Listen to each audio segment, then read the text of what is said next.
JSSC CGL परीक्षा मामले की जांच सीआईडी कर रही है और सीआईडी ने इस मामले में जांच के बाद अब 11 आरोपियों के खिलाफ चार्जशीट दायर कर दी है और ये दूसरा पूरक चार्जशीट दायर किया गया है। सीआईडी ने प्रश्न पत्र उपलब्ध कराने के एवज में पैसे वसूली के मास्टरमाइंड संदीप त्रिपाठी और शशि भूषण, मनोज कुमार, आईआरबी के निलंबित जवान कुंदन कुमार और कुंदन के साथ मिलकर एजेंट के रूप में काम करने वाले रामनिवास राय और रामनिवास के भाई निवास राय समेत कई लोगों के खिलाफ ये मामला दर्ज हुआ था, जिसके बाद अब सीआईडी ने चार्जशीट दाखिल कर दी है। आपको बता दें, बहुत ही ये इस मामले को लेकर हंगामा हुआ था।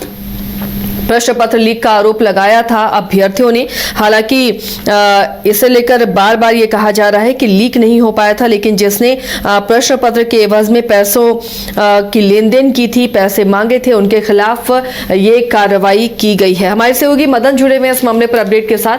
मदन, अब सीआईडी की जांच जैसे जैसे आगे बढ़ रही है, 11 आरोपितों के खिलाफ अब चार्जशीट दायर किया गया है जेएसएससी सीजीएल मामले में, क्या और अपडेट आपके पास है? बिल्कुल, देखिए, एक बड़ा सवाल है इस चार्जशीट से पहले कि जब झारखंड में जेएसएससी सीजीएल के प्रश्न पत्र लीक नहीं हुए तो फिर ये इतना बड़ा कार्रवाई जो है कैसे हो रही है। और एक सवाल ये भी उठ रहा है कि प्रश्न पत्र बेचे जाने की बात जरूर आई है सामने में और उसी के बदले में जो है पैसों की वसूली की गई। 20 लाख रुपए तक एक अभ्यर्थियों से वसूली की बात आ रही है। झारखंड से नेपाल तक का सफर तय किया गया और फिर वहां पर पैसे वसूले गए। तो इसमें दूसरी चार्जशीट जो है वो दायर की गई है।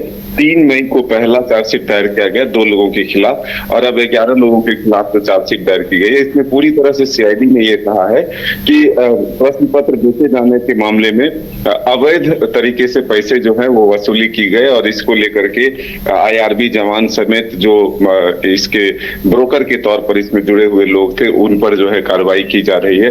तो ऐसे में एक बड़ा जो है कार्रवाई की ओर तो बढ़ रहा है, लेकिन एक सवाल ये भी है कि जब प्रश्न लीक की बात अब तक सीआईडी ने कबूल नहीं किया है तो फिर वो कौन से प्रश्न थे जिसके बदले में पैसे वसूले गए या पैसे लेने की बात आ रही है, ये एक बड़ा सवाल निकल कर सामने आया है। तो अब देखना होगा कि आगे की कार्रवाई क्या होती है, लेकिन फिलहाल सीआईडी ने 11 लोगों के खिलाफ दूसरी चार्जशीट जो है वो दायर कर दी है। अब देखना होगा कि जांच का दायरा कितना आगे बढ़ता है।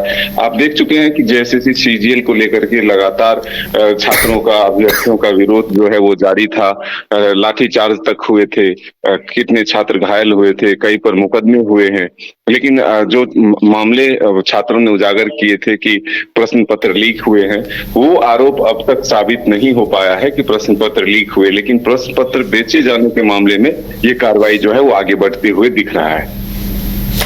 चलिए, शुक्रिया मदन इस तमाम जानकारी के लिए। तो फिलहाल ये मामला अब आगे बढ़ता हुआ नजर आ रहा है। 11 आरोपितों के खिलाफ सीआईडी ने चार्जशीट दायर की है। इन पर प्रश्न पत्र देने का लालच देकर पैसे लेने का आरोप है और अब इस मामले में आगे की कार्रवाई होगी।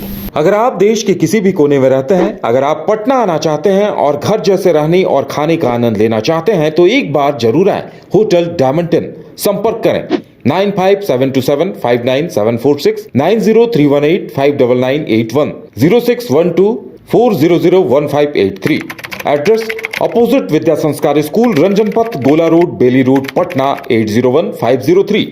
Rainbow river water park, unlimited fun. Rainbow की तरह यहाँ है रंग बिरंगे वाटर राइड्स जो करेंगे आपको रोमांचित। 30 feet thrilling family pool slide, cyclone tube slide, multilane slide, dark house slide करें एंजॉय। मल्टी प्ले स्टेशन में परिवार और दोस्तों के साथ करें मस्ती। ऑक्टोपस रेन डांस में एक्साइटमेंट का लीजिए सुपर डोज। बच्चों के लिए tots play area, Mickey Mouse jumping, wave pool. तो देर किस बात की, अनलिमिटेड फन के लिए है ना रेनबो रिवर वाटर पार्क।